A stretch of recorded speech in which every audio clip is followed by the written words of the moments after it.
Is the mental health movement just a trend? Are people over-exaggerating their mental health struggles for attention? Or is it just an easy way to gain sympathy, likes, and followers? Or is it just the cool thing to do nowadays? The more vulnerable you appear, the more people will praise you for being authentic. But let's call it what it is, manipulation for clout. Mental health is important, but it's not something to be paraded around for likes and sympathy.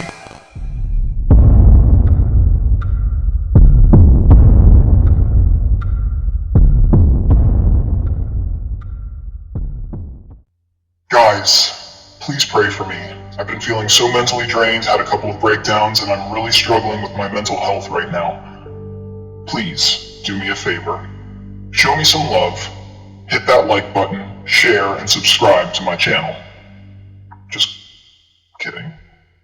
If you've watched any of my videos, you already know I'm not here for your sympathy, and I definitely don't believe in begging for attention or prayers. Why? Because I don't believe in God, and honestly, I'm not here to make you feel good about your beliefs. I'm here to tell you what's on my mind.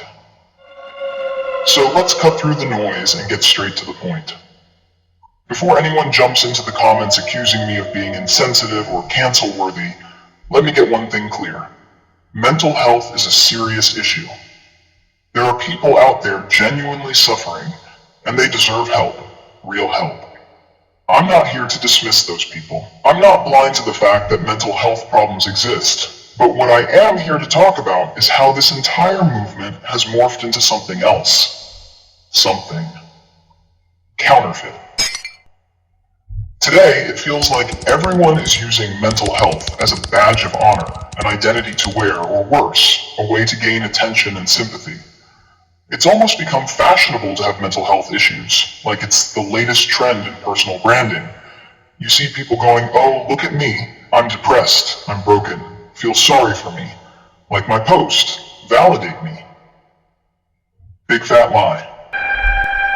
So today's topic, is the mental health movement just a trend?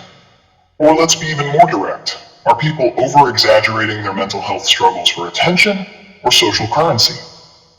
The short answer, yes, without a doubt. The mental health movement has become a convenient excuse for people who want to dodge responsibility and avoid dealing with real-life consequences. It's become the go-to scapegoat for people who can't seem to handle normal life challenges.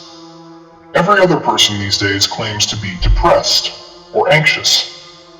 But is it all real? Or is it just an easy way to gain sympathy, likes, and followers? Let's get real for a second. We've all seen it. People on social media constantly broadcasting their so-called mental health struggles. Everyone seems to have a story about how hard their life is, how much they're suffering, how down they feel. Sure, life isn't perfect. We all know that. The world isn't exactly serving us a utopia right now. But are things really that bad? Or is it just the cool thing to do nowadays? Slap on a mental health label to make excuses for your laziness or your lack of progress. Here's my take. I 100% believe there are people struggling with mental health. It's not even up for debate. People suffer from depression, anxiety, trauma. Those are real issues, and they deserve real attention. But here's the thing. For most of us, feeling low or down is just part of life. Life isn't this smooth ride where everything is always perfect. There are ups and downs. And sure, there are times when we all feel like crap. But that's just life. That's the human experience.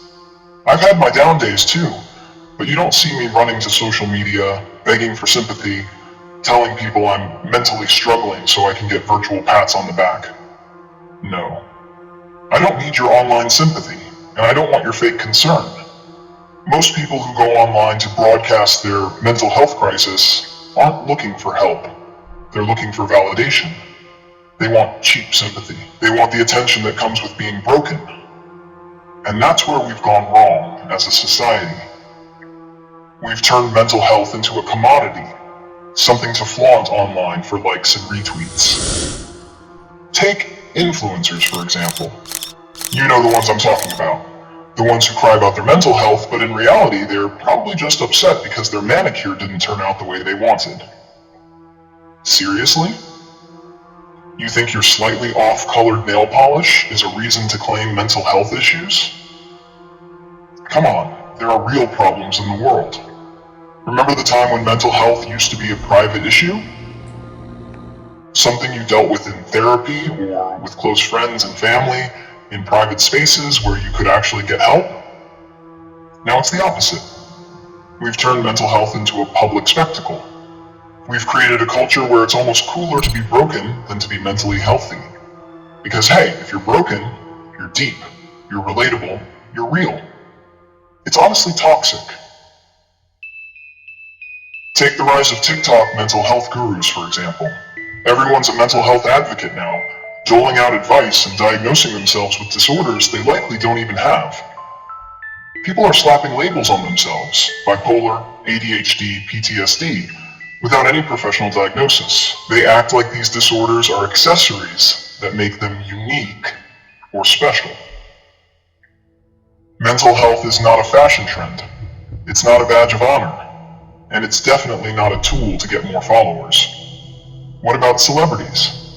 Every week, another high-profile figure comes out with a statement about how they're struggling with mental health.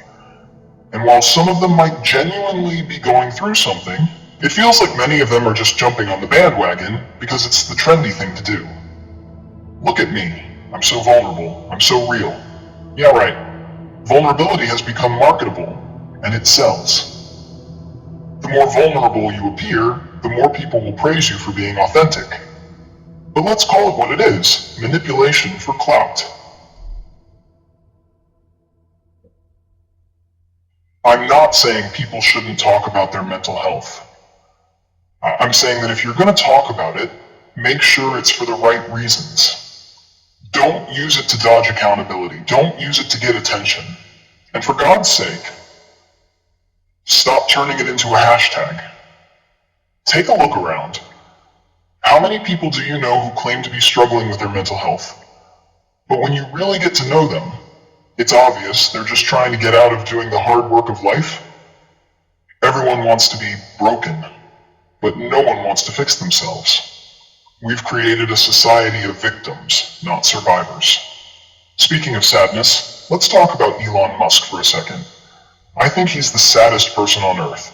This guy had to spend billions of dollars just to buy himself a new online toy. He renamed it, rebranded it, but we all still call it Twitter. Kidding again. Elon Musk isn't sad because of mental health. He's living the capitalist dream. And guess what? He doesn't care what you think.